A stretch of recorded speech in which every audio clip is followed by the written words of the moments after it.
ऋचा और वीर दोनों एक अनटच आइलैंड के सुंदर से बीच पर चल रहे हैं। शाम हो रही है और दोनों के जाने का टाइम हो रहा है।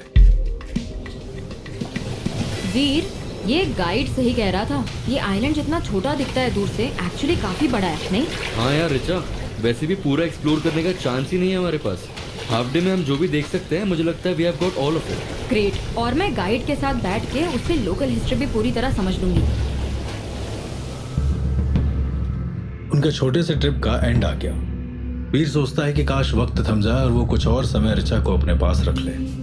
वीर के हिसाब से ऋचा जैसी पॉपुलर लड़की यहाँ से वापस जाके शायद उसे मुड़ के भी ना देखे।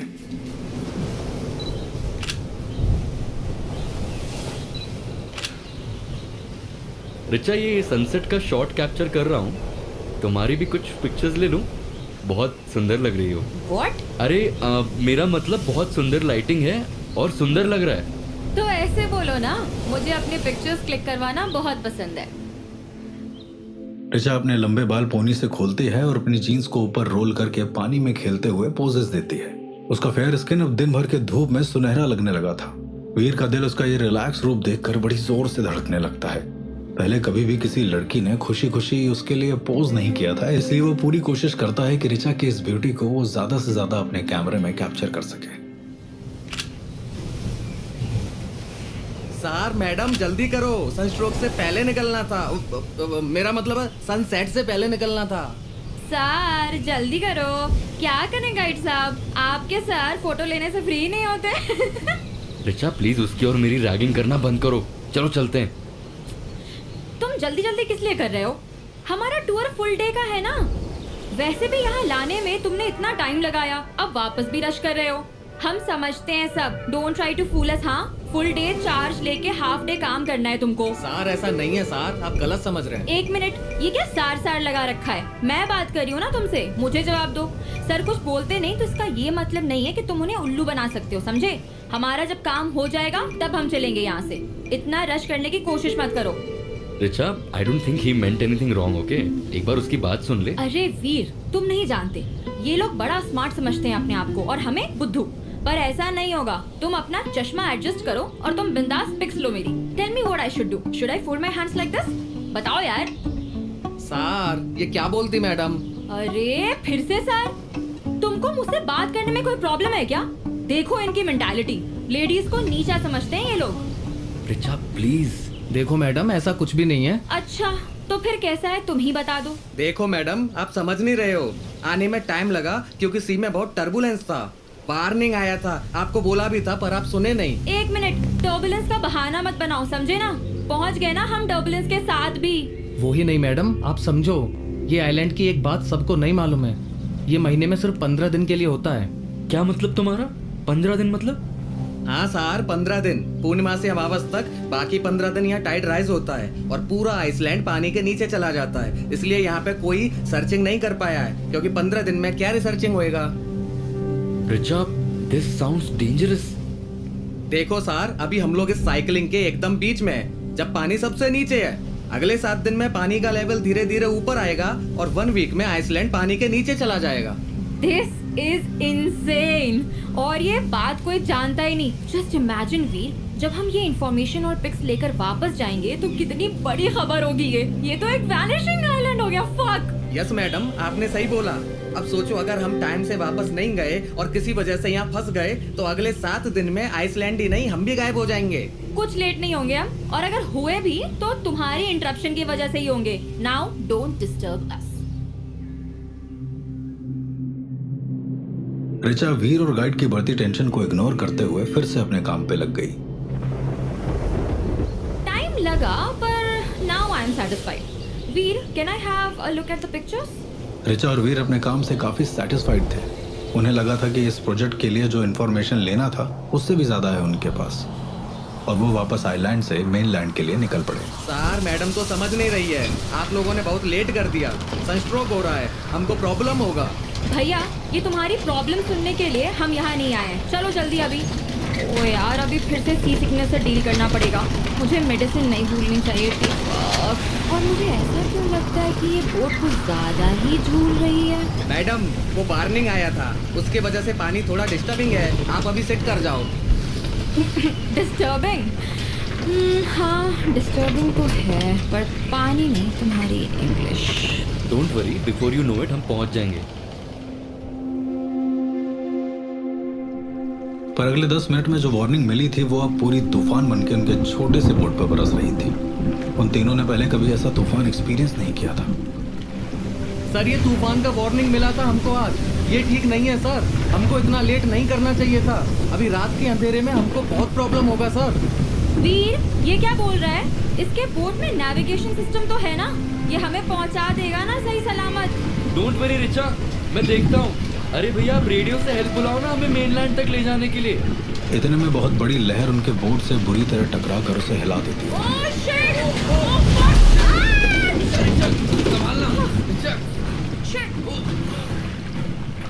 सर आप प्लीज बैठ जाइए सर, मैं ट्राई करता हूँ। वीर और रिचा दोनों एकदम नीचे होकर अपना बैलेंस रखने की कोशिश करते हैं। वीर ने रिचा को पकड़ के रखा हुआ है और उसे कंसोल करने की कोशिश कर रहा है। रिचा, डोंट वरी, वो एक एक्सपीरियंस सेलर लगता है। उनका रेगुलर आना जाना है ऐसी स्टॉर्म्स में। वो हमें पहुंचा देगा।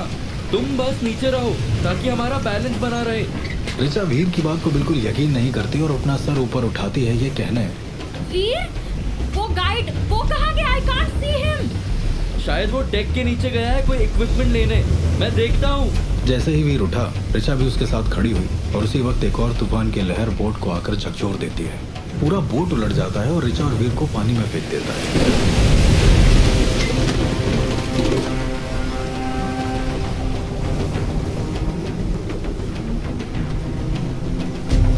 रिचा, रिचा, कहाँ हो तुम?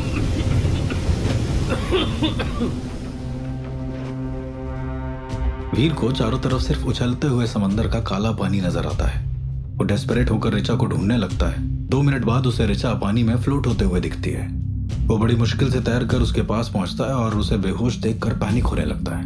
वीर इस वक्त बस ये जानता है कि किसी भी तरह उसे अपने आप और रिचा को वापस आइलैंड की तरफ लेकर जाना है, पर काले अंधेरे में उसे ये भी नहीं पता कि उसे किस तरफ जाना चाहिए।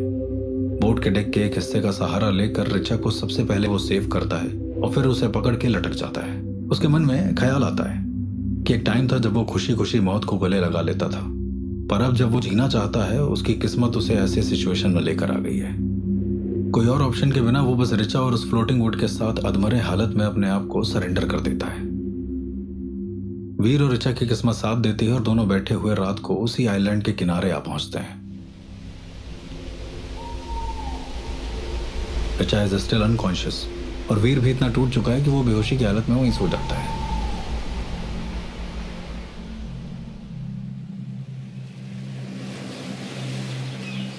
ये क्या?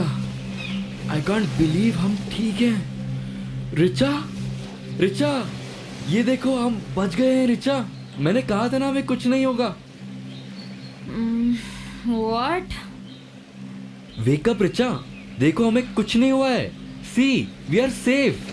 क्या हुआ वीर? ये कहाँ हैं हम? रात को उस फ्लोटिंग डेक के सपोर्ट ने हमें बचा लिया। आई थिंक हम फ्लोट करके आइलैंड पे आ गए यार। क्या? हम फिर से आइलैंड पर आ गए? वीर, ये क्या हो गया? अब हम यहाँ फंस गए हैं क्या? हम वापस कैसे जाएंगे? वीर इज टेकन अबैक। रिचा को वो एक खुशमिजाज और पॉजिटिव लड़की की तरह देखता था जो हर जगह अपने चुलबुली बातों से खुशी लाती थी। उसकी ऐसी नेगेटिव बातें सुनकर वीर का दिल और बैठ गया। वीर अभी तक रिचा पर डिपेंड कर रहा था इस मुसीबत का हल निकालने के लिए। रिचा, आई नो कि तुम्हें धक्का लगा है, पर एटलीस्ट हम सही सलामत हैं। Do you even know how difficult it was last night for me and you were of no help. Richa ये सुनकर चुप हो जाती है, पर अभी भी उसका मन शांत और डरा हुआ है। और फिर चिढ़ जाती है और वो अपना सारा गुस्सा वीर पर निकालती है। 1 मिनट, मैं हेल्प कैसे करती वीर? मैं बेहोश थी, तुम तो होश में थे ना, भूल गए क्या? आई थिंक तुम्हारे सर की चोट कुछ ज्यादा ही गहरी है, इसलिए इतनी सेंसलेस बातें कर रही हो। इफ नॉट मी, एटलीस्ट ऊपर वाले को ही ग्रैटिट्यूड दिखा दो कि तुम जिंदा हो। दोनों अपने अपने थॉट्स में खोए हुए कुछ देर समंदर को देखते रहते हैं। रिचा इज होपिंग कि कोई मदद जल्दी से आ जाए और उन्हें बचा ले। उसका सर फट रहा है और शरीर टूट रहा है, पर वो धीरे धीरे इस बात को ये समझ जाती है कि वीर ने इसकी जान बचाई है और उसके लिए ग्रेटफुल फील करने लगती है और अपने बिहेवियर के लिए शर्मिंदगी महसूस करती है। Veer, I am feeling a bit hungry. I had a pack of biscuits in my backpack, but वो तो बह गया। Do you have anything? Richa, all I have is this gum. Do you want? Oh shit! मेरे pills! मेरे pills कहाँ हैं? रिचा, मेरे pills! Pills? कौन से पिल्स वीर? वीर उसके सवाल पे सहम जाता है और सीधा जवाब नहीं देता है। नहीं, कुछ नहीं रिचा। रिचा का दिमाग जो पहले से ही हिला हुआ था अब और घूम जाता है वीर के इस जवाब को सुनने के बाद। वीर, आई थिंक तुम पॉइंट को मिस कर रहे हो। इस वक्त we are in an emergency situation. हम फंसे हुए हैं, भूखे हैं और तुम्हें तुम्हारे पिल्स की पड़ी है। फकिंग ग्रो अप वीर। इस वक्त हमारा सर्वाइवल तुम्हारे पिल से कहीं ज्यादा जरूरी है। If you are forgetting that. Veer अपनी बढ़ती टेंशन में गुस्से से चिल्ला उठता है। Shut up, Richa! जब से जान बचाई है, you have been nothing but a bitch. जरा सोचो, हम इस सिचुएशन में तुम्हारी वजह से हैं। ना तुम तूफान की वार्निंग को इग्नोर करती और ना हमारा एक्सीडेंट होता। तुम हमेशा सब कुछ नहीं जान सकती हो, समझी ना? चुप रहो 2 मिनट के लिए and just let me think. Richa हैरान होती है वीर की ऐसी बातें सुन के। वो कभी सोच भी नहीं सकती थी कि इतना सहमा हुआ और चुपचाप रहने वाला वीर इतना गुस्सा भी हो सकता है। वो चुप हो जाती है पर वीर की डेस्परेशन को देख के वो खुद उसके पास आ जाती है। वीर, क्या हुआ? Why are you so upset? I know it seems bleak, but I am sure कि कोई ना कोई हमें ढूंढता हुआ आ जाएगा। देखना, हम जल्दी रेस्क्यू भी हो जाएंगे। रिचा, मुझे तुम्हारे दिलासे की कोई ज़रूरत नहीं है। Please leave me alone. मैं फिगर आउट कर लूँगा अपना। और तुम तो वैसे भी बहुत होशियार हो। ये तुम्हें क्या हो गया है वीर? ऐसे कैसी बातें कर रहे हो? हम दोनों इस मुसीबत में साथ में फंसे हैं ना। हमें अब जुड़कर इसका सामना करना चाहिए। And let's not fight like this. Veer कुछ नहीं कहता, बस रिचा की तरफ टेंशन से भरी आंखों से देखता है। ऐसा लग रहा है कि वो किसी अनजान डर की जकड़ में बेबस है। रिचा उसे देखकर अब गिल्टी महसूस करती है और वीर का मूड थोड़ा खुश करने की कोशिश करती है। वो वीर का चेहरा अपने हाथों में लेके कहती है, Veer, I am really sorry. Please forgive me for my behaviour and thank you for saving my life. Veer का एक्सप्रेशन थोड़ा सॉफ्ट होता है और रिचा ये देखकर थोड़ा खुश होती है। वो और शायद रिचा भी ये जानते हैं कि वीर उससे ज्यादा टाइम तक गुस्सा रह नहीं सकता। वीर, प्लीज अभी कुछ खाने को ढूंढते हैं ना। बहुत भूख लग रही है और हमें यहाँ पे कैसे जिंदा रहना है वो भी तो एक्सप्लोर करना चाहिए ना। दोनों आइलैंड की तरफ उम्मीद से देखते हैं। रिचा के मन में थोड़ा डर और थोड़ा एक्साइटमेंट है, पर वो इस बात के एहसानमंद है कि कम से कम उसके साथ वीर जैसा भरोसेमंद पार्टनर है। वीर के मन में अलग सोच चल रहा था। वो कहीं ना कहीं इस हादसे के लिए अपने आप को वजह ठहरा रहा था। उसने कभी सोचा ही नहीं था कि उसकी मांगी हुई दुआ इस तरह से पूरी होगी। चलो वीर, अब क्या कर सकते हैं? Now it's just you and me against this island.